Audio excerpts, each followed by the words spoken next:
everybody, it's Zana again, and as promised or mentioned, I'm doing a video on coca leaf, which I'm chewing currently. It's in my mouth. So coca leaf, depending on who you talk to, it has kind of like a funny reputation because traditionally in South America, it's been used for all kinds of things, all kinds of medicines, and it's particularly useful if you have altitude sickness. So if you're way up in the mountains, high up in the Andes, it's your best friend. And a lot of people that first arrive in the mountains or Cusco, they start drinking coca leaf tea, or there's these little candies you can eat, which I don't think are very effective. They're just very sugary. Or you can do what most of the indigenous do, and you can put the leaves in your mouth. So I'm going to show how this is done, and coca is everywhere. You can find it on almost every street corner. Not every street corner will have quality coca. Sometimes they're kind of old. But you can tell they're fresh if they're nice and green, and they look like this, and these little coca leaves, and they're perfectly legal. I've been using these forever. I don't think you can travel, like cross borders with them, just because of there's a drug trade.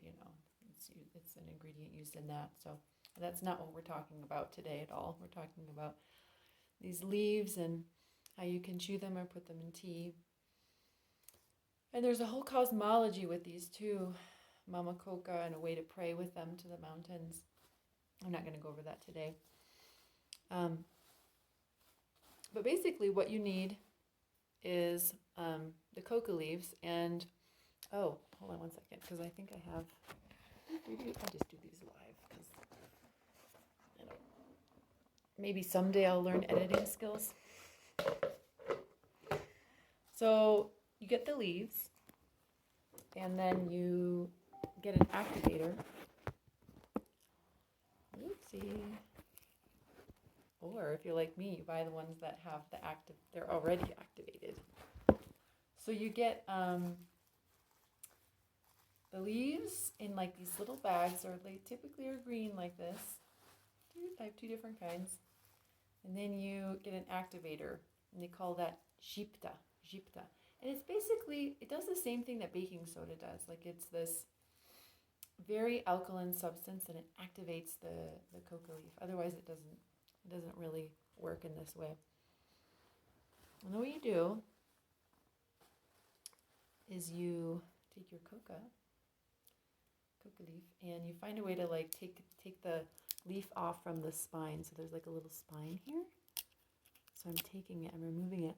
Oh, I'm putting it in my mouth. Like this on the right side. And sometimes I just go like this. And then the spine comes off. If I'm in a hurry. Like this. Sometimes I'm better at it than others. And the spine comes off.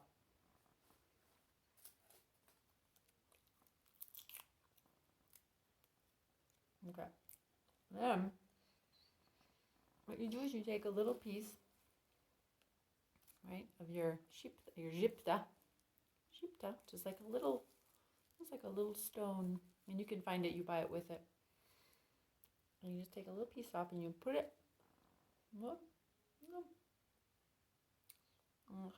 in your mouth.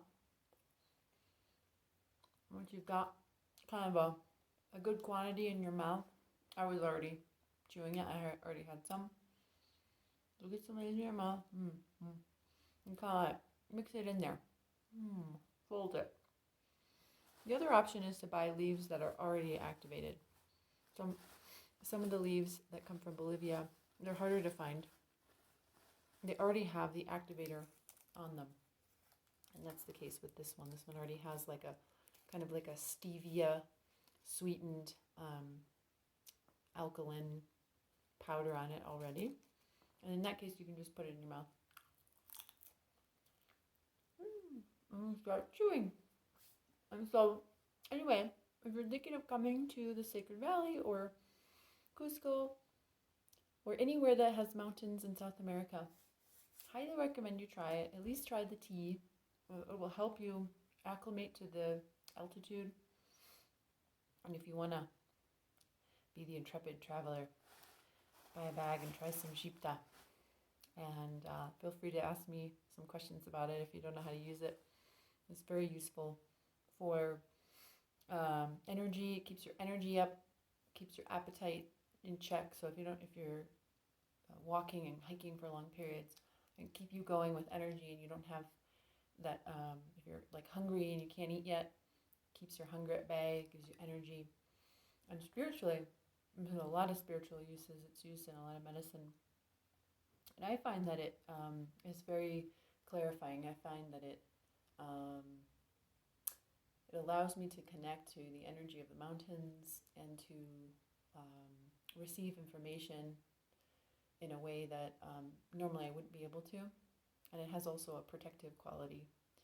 I could go more into that, but I'm still kind of deciding how deep to dive with this channel. So